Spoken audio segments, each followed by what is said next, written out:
Greetings, fellow dwarves. Rhadamant here. Thank you for tuning in to a new series playing Lord of the Rings Return to Moria. If you would like to skip the game's overview or the setup of this series, please use YouTube chapters, and that information can be found in the description of this video as well. It's an open-world survival crafting game set in the 4th age of Middle-earth, where you're a dwarf who finds himself stranded inside the epic halls of Moria and must find a way to escape. Build an epic dwarvencrafted stonework base, forge tools, weapons, and armor, and slay goblins, orcs, and dragonkin as you delve deeper into the story of Return to Moria. And I'll be playing the campaign on single player. There is a sandbox mode, which I will not be playing, and I'm playing on no mods and on solo difficulty. And the priority largely will be determined by you all. So let's get started. I've already created my character here, as you can see. So this is the character customization that you can do for beard, head, hair, skin, scars, tattoos, eyes, beard, guilt, stuff, everything. And you can name it. And I've already chosen a name. I'm going to create a new world. And in this world, obviously, I have a random seed. The world is procedurally generated. And let's get started.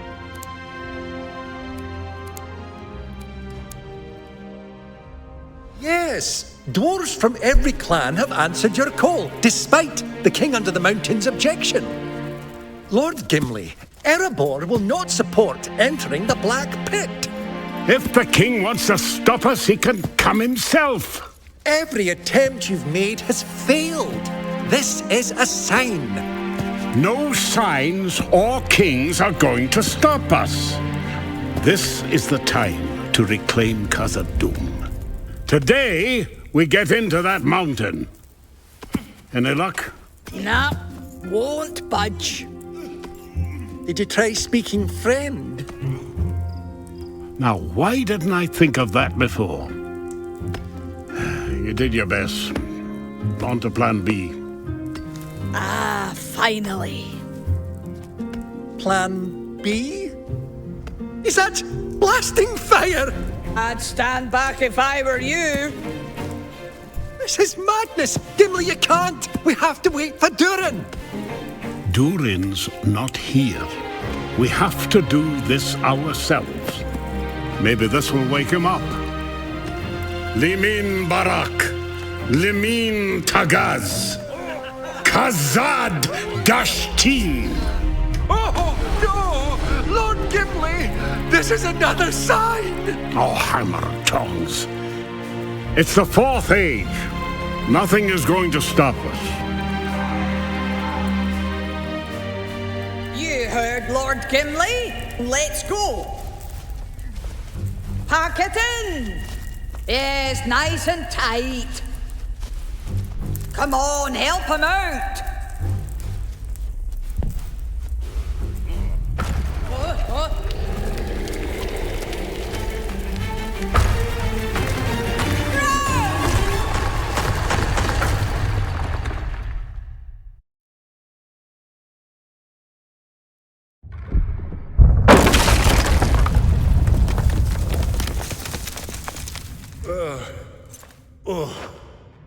That was no normal dwarf blast. I'm going to raise the volume just a tad. It's always hard to get it right. All right. Gather surprise. Surprise? Yes. Gather supplies. I need a torch. Too dark for dwarf eyes. So that was the intro cutscene, where they're trying to open up Moria again, Gimli is, and led an expedition. And I fell the hell in. So I'm inside Moria with nobody else. One of the first things I'm going to do, actually, is change the difficulty. The difficulty by default is designed to play co-op, and I'm going to set it to solo, which will reduce the amount of enemies that I get, because the normal difficulty is really meant for multiple players, for the most part. Alright, press C to craft, and craft a torch.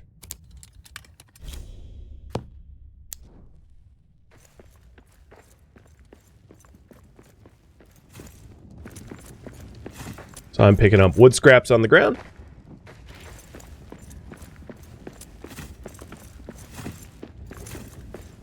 And these are the epic halls.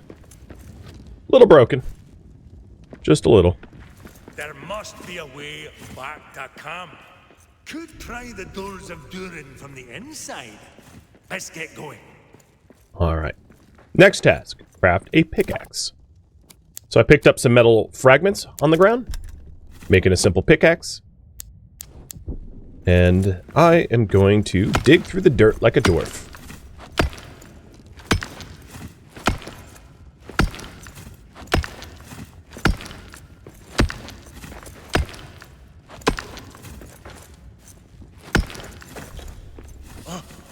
Firelight. We are not alone.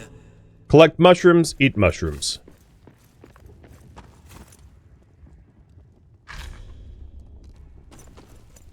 Done.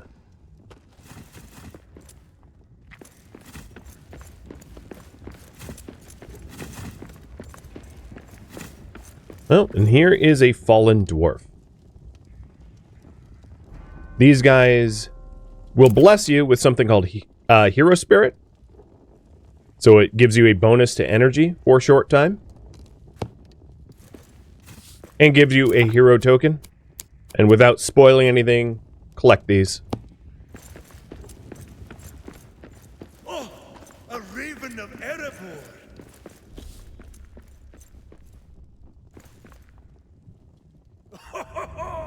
Are you from our camp? Thank the winds! I am Arik, son of Arak.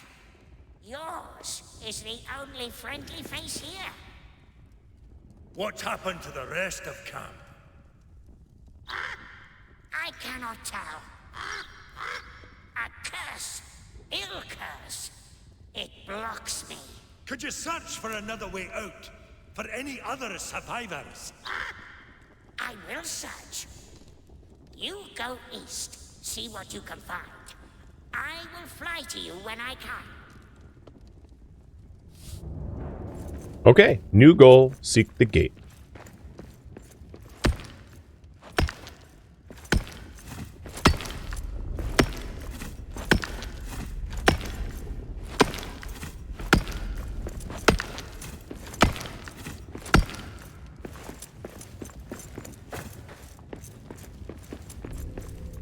Build quick platforms to traverse terrain. So there's two ways to do this. You can hit B to open up the build menu and to go to quick platform, or V as in Victor to quickly build platforms to traverse terrain. And likewise, F is to build ladders, but you need some natural fiber first.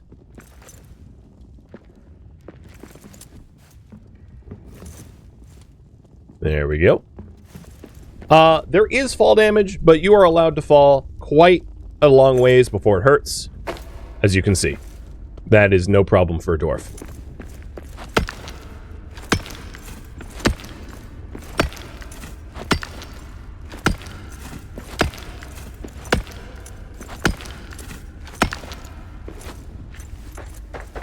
So the map is procedurally generated, so having played before, it's really interesting to me that, like, I came in and I'm like, where am I? This is so weird.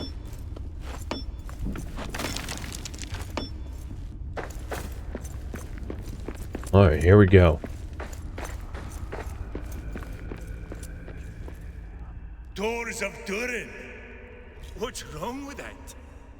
I've never seen runes with such shadow. No wonder we couldn't get it open from the other side. So the doors of Durin are cursed, and I should explore until Eric of Erebor returns. Oh, look at that. Signs of the Fellowship. The Fellowship was here. So throughout the game, you will find little homages to the Fellowship coming through the mines of Moria. So this is where I'm assuming one of the hobbits had a second breakfast or something like that.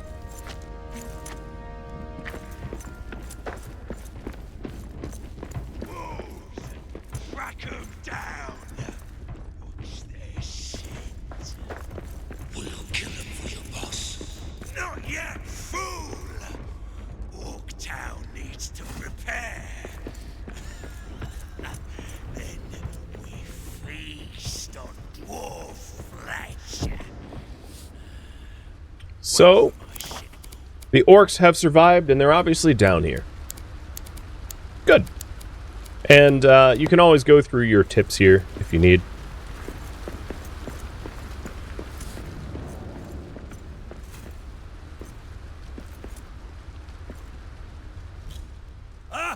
Arik, what news? There's no way west. No way out. I did not think we would see shadow-cast runes in Moria. Our path, then, must go east. Long journey. You must prepare. Up here, at that old dwarven camp. You're right.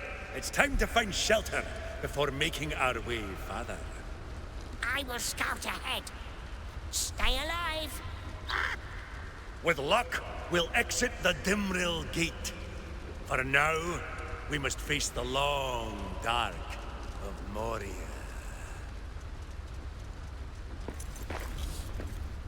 Some Sunions. I'll collect that. An outpost of Balin's company. We can shelter here.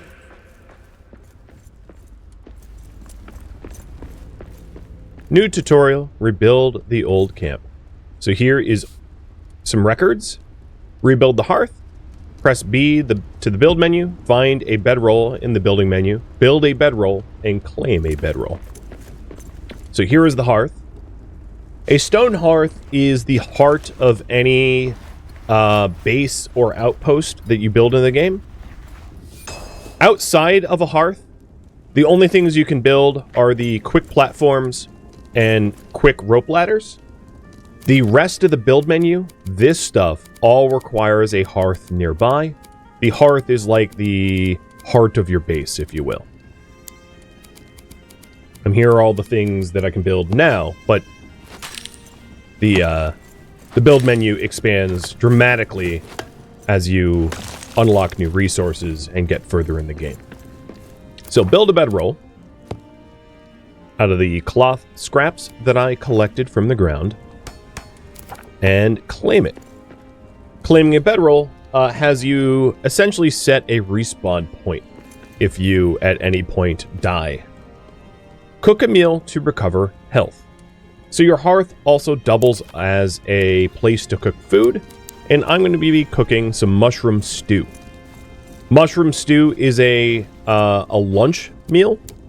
Cooking a meal that matches the time of day gives you a passive bonus. So right now, as you can see in the bottom left, it is noon, so eating a lunch is going to be ideal.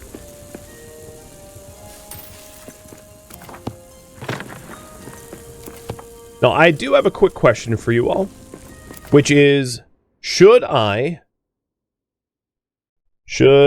build my base here in this outpost or somewhere else? And I'll explain the choices for those that don't know. So, this area here is sort of the first base location that you're offered, and it does come with some ruined structures. So a furnace lets you create ingots, a forge lets you make tools, weapons, armor, a mapstone lets you fast travel, and then this comes with a statue and a chest. With that said, the world is full of buildings that can easily be reclaimed or areas that I can build. Let's go ahead and eat this mushroom stew now. There we go. expand the old camp, build a storage chest, and rebuild the furnace. Oh, and I have some wolves on me. I don't yet have a weapon crafted, so I'm going to climb up here, make myself a quick improvised axe. Oh, I don't have the cloth scraps. I'll find some cloth scraps. There we go. Alright, that was rude. At least I'll get the cranberries that are down here then.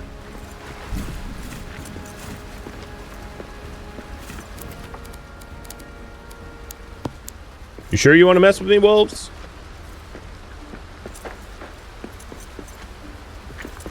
I think I probably path far enough away from them that they might not mess with me. But in case they do, let's also make an oaken shield too. Oh no, here they come.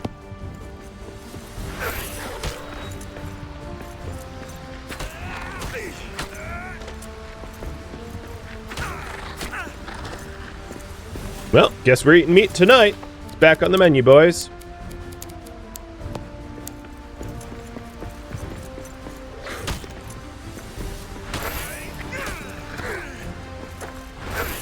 Yeah. See? Now I'm not unarmed. You made a mistake. Alright, continuing with the tutorial, rebuilding the camp. Here is the furnace.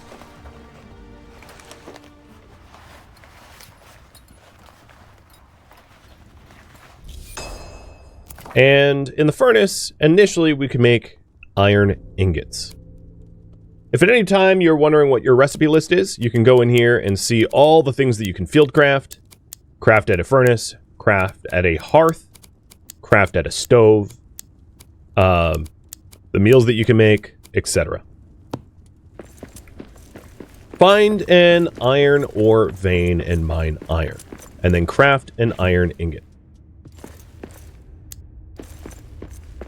So, the bars. Let me explain the UI. Most obviously, the top left is the minimap. And for me, I have locked it to face north. I find that to be a little bit better. On the bottom left, if you hit tab, you have your buffs. So renewed is that I ate a lunch meal at lunch, meaning that I managed to regenerate health. You have a light meter here on the bottom left, from light to dark. And then morale here, if you're in darkness too long or affected by shadow. You've got your health bar and your food bar. Energy is like how often you have to sleep, bound to your stamina, which is mining, fighting, that kind of thing. The lower your energy, it locks out stamina. So if you're like a 5th energy, you will only have 1 out of 5 stamina bars. And then the time of day on the bottom left. I think that probably answers some of the UI questions. On the top right, the that little blue icon that you see there indicates that there's like 23 or 25 new things that I have not yet found in the encyclopedia. His crown shall be upholden, his heart shall be restrung, his hall shall echo golden to songs of yore resung. Ho! Ah! My pickaxe swings through. So, yes, there are mining songs, and they're not the only songs that you can sing. And when you sing a mining song, you get to mine without stamina for the duration of the Ore Frenzy mining song benefit. Okay, I probably have enough iron, so let's continue the tutorial for now. And craft an iron ingot. It also looks like you guys do not want me to base here, so I won't. I think that's wise, personally, because then we can shop around for what we like most. So this this furnace requires fuel, which you add first, and then you can queue up an iron ingot. And I am going to queue up 4. Basically all of the ingots, or all of the materials that I have. With that said, there are recipes later on in the game which include iron ore as part of more advanced ingots, so you should not smelt all of your ingots immediately. You should stockpile ore, not ingots, because you can't undo making an ingot. And now I've collected the ingot, and next is to rebuild the forge. So the forge requires 3 ingots, and let's go through and just mark all as seen. Tips and everything, as I'll be your guide. We don't need the in-game guide. So the forge requires 3 ingots. I queued up 4. And I'm going to go ahead and make another lunch. I don't know if I'm going to be able to eat it before dinner time, but we'll see. So some of the environment is destructible, as you can see. Some of it isn't. So you have a lot of flexibility about where to build, how you want to build. You can redesign quite a lot, like all of these walls here. I can destroy. All of these walls I can destroy, but the back walls lead to nothing. So there is shape and form and structure to the world, but there's also a lot of flexibility in that as well. So here's my forge.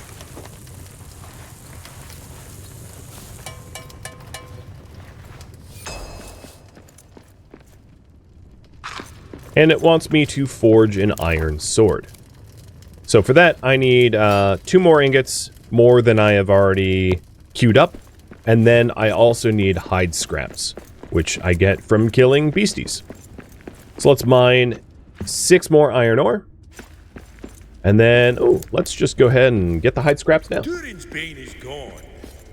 Right.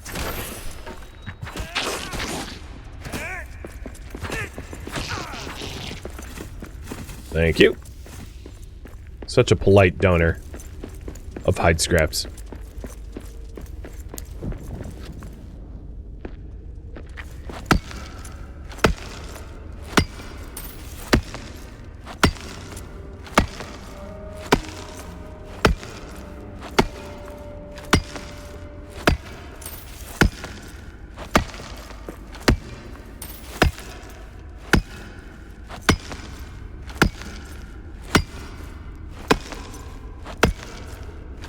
If you're wondering, there are much better tools for mass mining, and we'll work towards those, of course, to make the gathering process as painless as possible.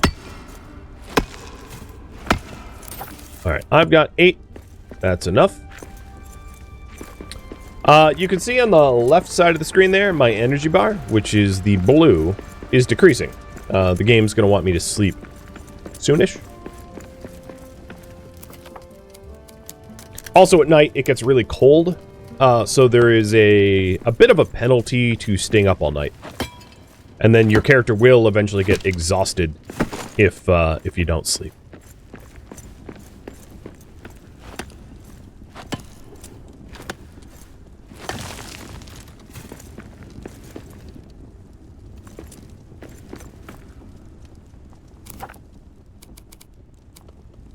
My backpack is completely full. Once I get through this tutorial, I will seek a better location for a base. So here's the things I can make so far. An iron hammer allows you to repair things, and a sword and a shield.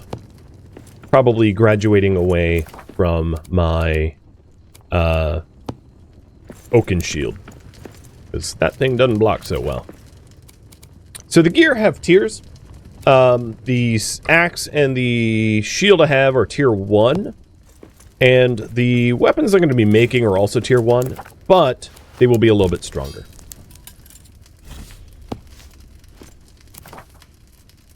So there's the sword that I crafted. And now I would like to find a reasonable place to actually build a base.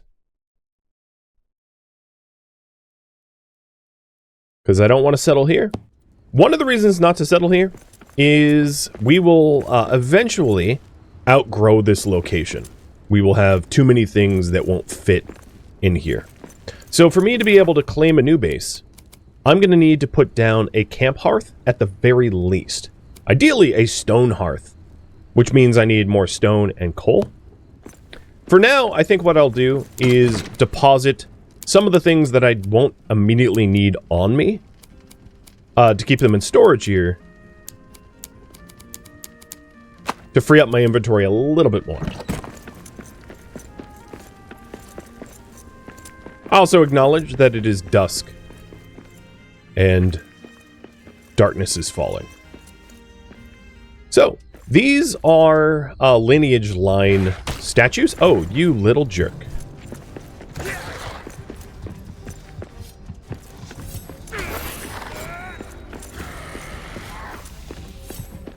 If you hold left mouse button, you do like a power attack. Different weapons have different power attacks. So like maces and mauls do an uppercut or down strike. Axes and swords do circular swings. Spears do thrusts, so on and so forth. A Muznakan to a family of old. I'll return the missing figures. Honor them. So, there are a bunch of these collectible statues around the world, and you gain a benefit from depositing them, usually a reward of treasure. Oh, we got some coal. Perfect. Quiet. I see prey ahead. Oh, and that's a prey animal. Alright, I did mention needing a little bit of coal for a better hearth. The other thing that we could actually do is to break down our old hearth, deconstruct it, and just move those materials over to the new one, which I think is going to be easier than mining up fresh coal, at least for this time.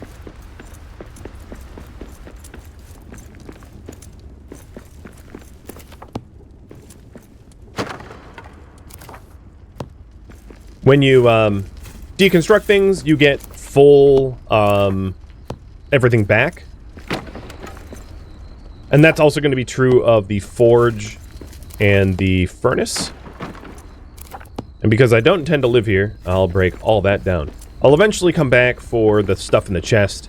And then this chest is a quest chest, which I will do a little bit later. It might, however, be a wise idea to strike out in the morning rather than right now, so that we have a little bit of extra daylight. So I'm going to make a very simple camp here and go to sleep so that we have the advantage of day. When do we attack? I want to taste more flesh. How hungry am I? Quite. Okay, so before we go, let's go ahead and cook a simple meal. It is dawn, so I'm going to make roasted cranberries. Normally, the stuff in this chest would be accessible, but this hearth is so small that that box is outside of its sphere of influence. The grander your hearth, the larger your building availability. So these very simple camp hearths are really only good for like a bed and a map stone. Map stones are your fast travel points. But I would need a steel hammer and black diamonds, which are unobtainable for me right now, to rebuild this. So obviously, that is out of our price range. And yes, I did cook 2 breakfasts, and that was intentional. To honor our lovely hobbits, I will have a second breakfast. Here's 1. And 2. And as you can see in the bottom left, there is a buff of second breakfast. Alright, let's go ahead and find a base location now. I'm going to leave the bed there in case I die. I'm not really sure what happens when you have an unbound bed and you die, and I don't want to find out on stream. Okay. So, buildings that we could live in. So, this would be like a decent contender. As you can see, it's larger, it's open, we can repair it. So, the question I have for you all is, should I refurbish a already existing structure or build from scratch? The issue with building from scratch, I will say, is I will spend considerably more time doing the fundamental resource collection and building, but it's up to you. What house should I have? Refurbished or built from scratch? So this section of the map are full of buildings like this one.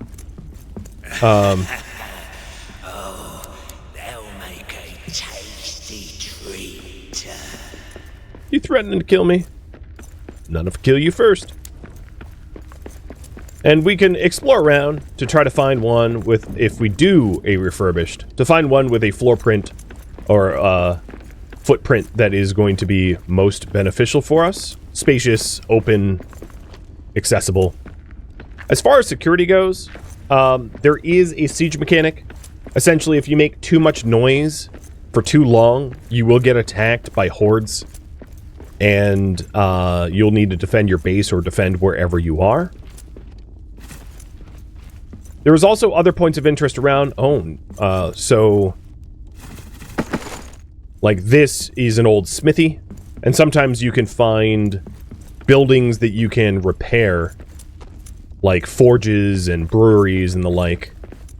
There's also the concept of light level. So if I put my torch away here, I'm in partial shadow, and here I'm in direct sunlight. And there are some advantages to being in direct sunlight. Much later on in the game, you're able to farm. There are artificial light sources that you can build, but having a lot of direct sunlight right outside of your home, you know, might come with a bit of a benefit. Oh, and here's another statue. So it looks like we're going to go with refurbished. And I am just going to shop around a little bit. Man, there's a lot of pallets of stuff here. Now, these vases have loot in them. The reason I'm not looting everything that isn't... Oh, and here's a smithy that could be rebuilt. The reason I'm not looting everything that isn't nailed down at the moment is I have a pretty finite amount of inventory space, and we don't live anywhere yet, so I don't want to commit to anything yet.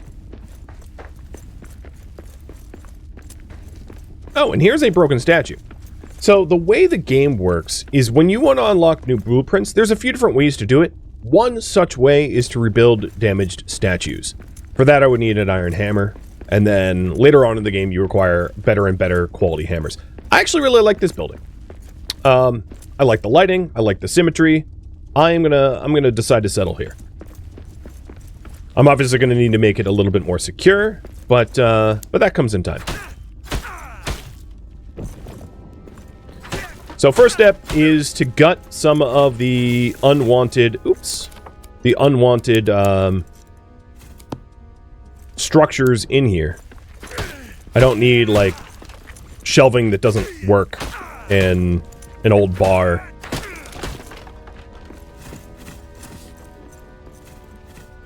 I did just get a power consumable. That's nice. And I'll probably significantly change the floor print upstairs as well. So that I have more buildable space.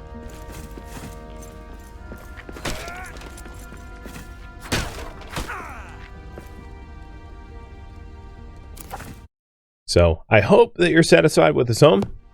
Having played before, you can just trust that I'm making somewhat of an informed decision. So, stone hearth will stick right here. And then, you can see this, like, dotted pattern on the ground.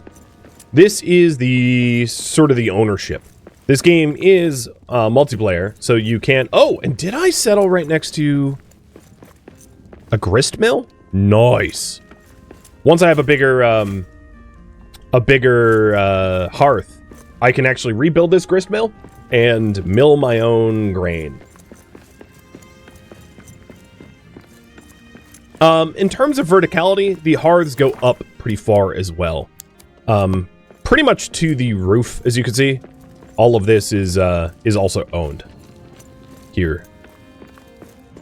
So there's not really an issue of vertical. There are some sections of this game that have, like, massively high, I'm talking like hundreds of meters high caverns and the like, and you're not going to own everything all the way up. I don't know what the limit is exactly, but I know it's, like, more than what you're typically going to build in. Unless you're going for, like, a multiplayer epic fortress, which I've seen some screenshots and builds of that, and it's pretty cool. Not gonna lie. Ooh, quartz. I found gold already? Nice, a gold ingot in that box. I like it. Whether or not I go up to a third floor, yet to be seen. So let's go ahead and make this a little bit cozier. And put in some of the essentials. So I'll do a furnace and a forge. And I'm going to have the bedroll upstairs. Well, actually, for now, I'm not going to use the second floor. I'll put everything on the bottom floor for convenience. There, my little cubbyhole bed. All right, we're also going to want a meal table.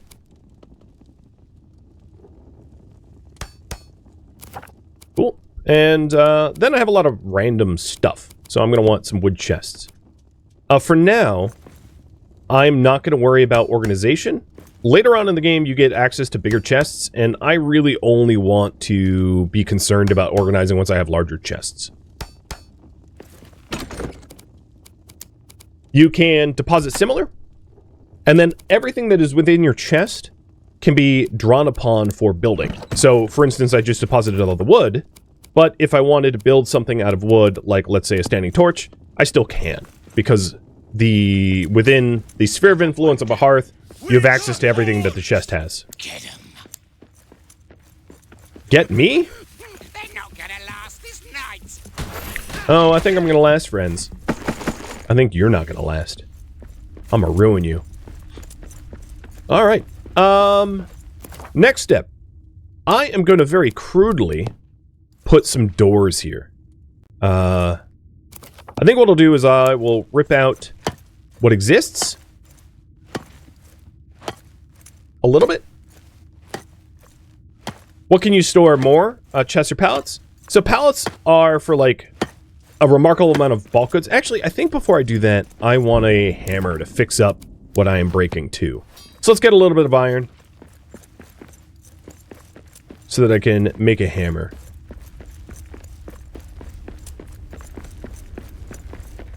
How many statues did I have? 4 out of the 5? Nice. So I only need 1 more statue to unlock this, essentially a loot box. So now I have 4 out of the 5 line. What I will say is there are more statues than you need. So it's very possible to find more than the requirement to build it. And that's because things can get lost, things can get dropped, etc., etc. So the game does have a way that you can't get, like, screwed. And that's true of, like, a lot of things. A lot of the collectibles, there are, like, more than just the minimum necessary copies. It's also for multiplayer reasons, I assume. The streams shall run in gladness, the lakes shall shine and burn. All sorrow, veil, and sadness at the Mountain King's return.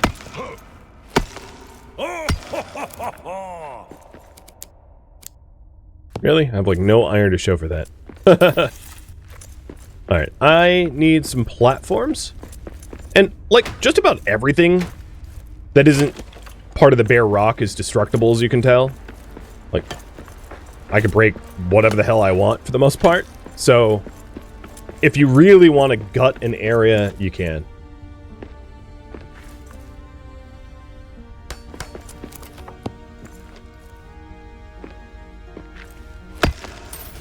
Oops. The platform I was building on was supported by what I just mined out.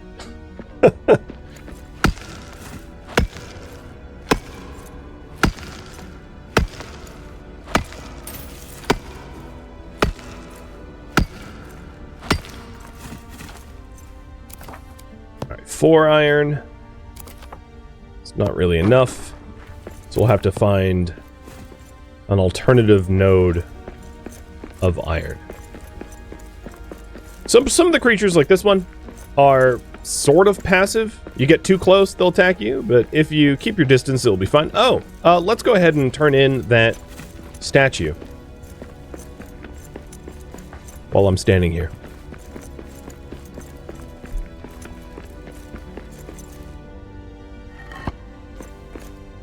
I placed all the carvings, and for that, I got sapphires, gold, iron ingots, which is what I needed, a build lore tome, and blueprints. So blueprints for an heirloom shield, blueprint for a trapper hat, and then, of course, the coin. If you don't have space for stuff, you can, so to back up a little bit, items in this, or loot in this game, is persistent, for better or for worse. And when I say persistent, I mean if I dropped a torch on the ground here, that torch is going to be there forever. It will never get deleted. Not under normal circumstances. Which means if you, it also means that if you want to delete items, you have to find like a weird corner somewhere to throw the items into, because you won't get rid of them under normal circumstances. Personally, I like it. Because it's like, hey, if you die, it's not a problem. But I can see how it can be frustrating to some. Thank you for tuning in to Lord of the Rings Return to Moria, which originally streamed live on Twitch December 6th. If you have any feedback or questions for me, let me know in the comments below. But please keep in mind that I've asked for no spoilers, so don't spoil anything. Thank you. If you'd like to catch a live stream of mine, Rhadamant.com has my stream schedule and countdown timers to upcoming streams. If you'd like to join my online gaming community on Discord, Rhadamant.com has a link to it, as does the description of this video. Thank you so very much for watching, and a special thank you to my Patreon patrons, Twitch subscribers, and viewers like you that support the channel and made it all the way to the credits. Thank you so very much. I hope to catch you in next episode or an upcoming stream. Farewell, my fellow dwarves.